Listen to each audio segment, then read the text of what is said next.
How to restore and backup WhatsApp messages on an Android. Hello everyone, welcome to this channel. I'm here to help you out today. So without any delay, let's get started. First of all, launch the WhatsApp application on your device and tap on the three dotted lines at the top right corner of the screen. Now select on Settings, and as you tap on Settings, scroll down and select on Chats. Scroll down again, and here you can see the option of Chat Backup. So if you want to back up the WhatsApp messages, simply tap on the Chat Backup, and here simply select on the backup option.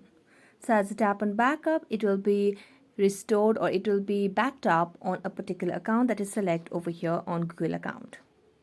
So here you can select when you would want the backup to happen, like it can be daily, weekly, monthly, or only when you tap backup, or you can just turn it off as well. Then tap on the preferred one, and as you do that, you'll be able to back up and restore WhatsApp messages on an Android. So that's it. Thank you so much for watching this video. See you next time.